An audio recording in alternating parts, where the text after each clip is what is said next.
क्रम में सोमवार व्रत कथा इन हिंदी।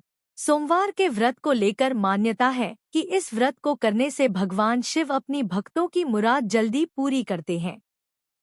सोमवार का दिन भगवान शिव को समर्पित है, इसलिए इस दिन भगवान शिव की पूजा और व्रत करने का महत्व और ज्यादा बढ़ जाता है।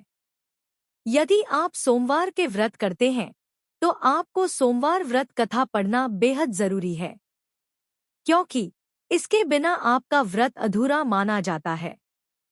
आइए जानते हैं सोमवार व्रत कथा। देवों के देव महादेव बहुत ही भोले माने जाते हैं, इसलिए उनका एक नाम भोलेनाथ भी है। पौराणिक मान्यतानुसार भगवान शंकर को प्रसन्न करने के लिए किसी भी तरह के खास विशेष पूजन की आवश्यकता नहीं होती, क्योंकि कहा जाता है कि वह तो भोले हैं और भक्त की मन से की गई क्षणिक मात्र की भक्ति से ही वह प्रसन्न हो जाते हैं।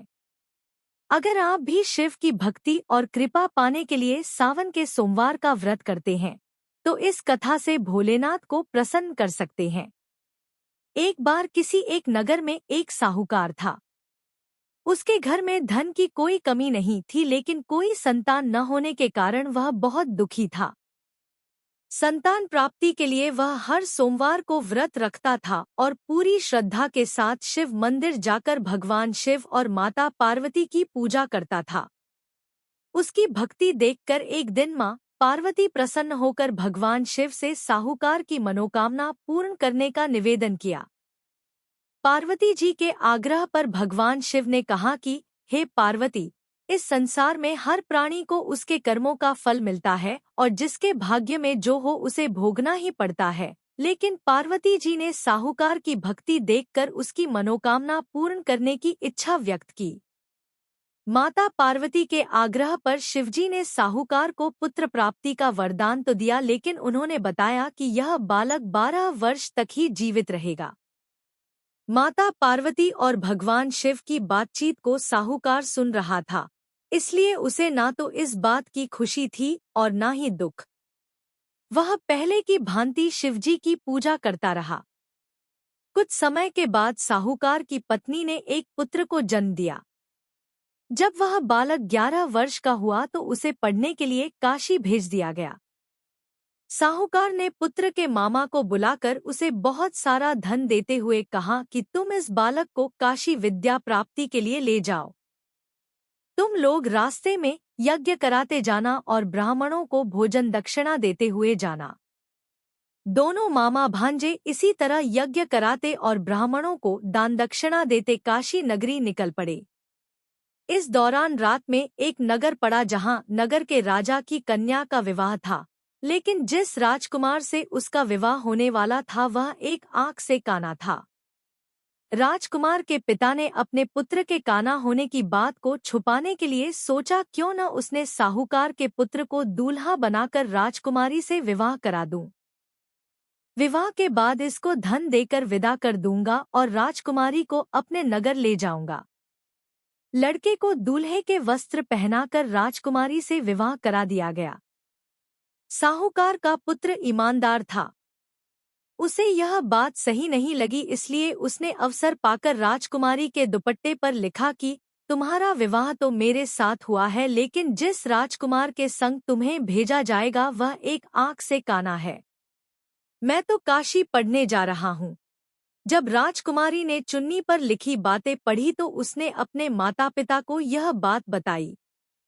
राजा ने अपनी पुत्री को विदा नहीं किया, फिर बारात वापस चली गई। दूसरी ओर साहूकार का लड़का और उसका मामा काशी पहुंचे और वहां जाकर उन्होंने यज्ञ किया।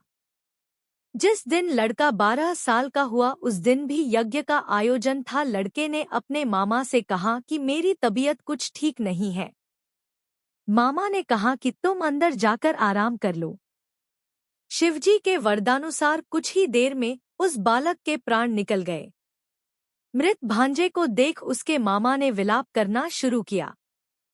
संयोगवश उसी समय शिवजी और माता पार्वती उधर से जा रहे थे।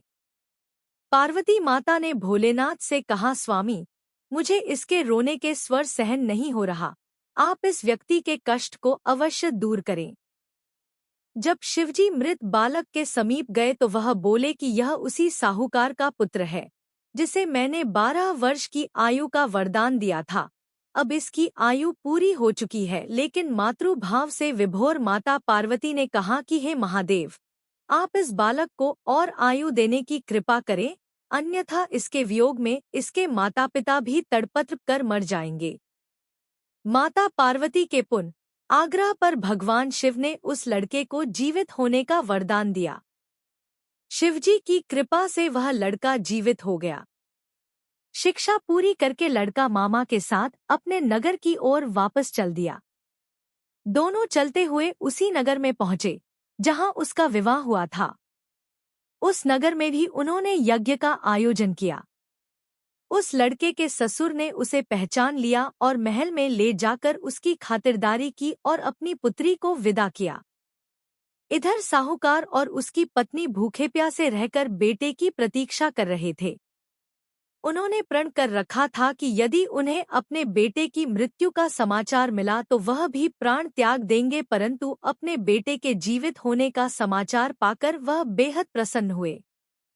उसी रात भगवान शिव ने साहूकार के स्वप्न में आकर कहा, हे श्रेष्ठी, मैंने तेरे सोमवार के व्रत करने और व्रत कथा सुनने से प्रसन्न होकर तेरे पुत्र को लंबी आयु प्रदान की है।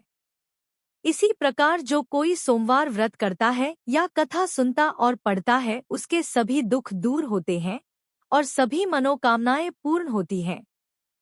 तो श्रोताओं, आज की संवार वार्त कथा यहीं संपन्न होती है। भगवान शिव की यह लीला हमें न केवल उनके अनंत रूपों की झलक देती है, बल्कि जीवन, तपस्या और सत्य के मार्ग पर चलने की प्रेरणा भी देती है।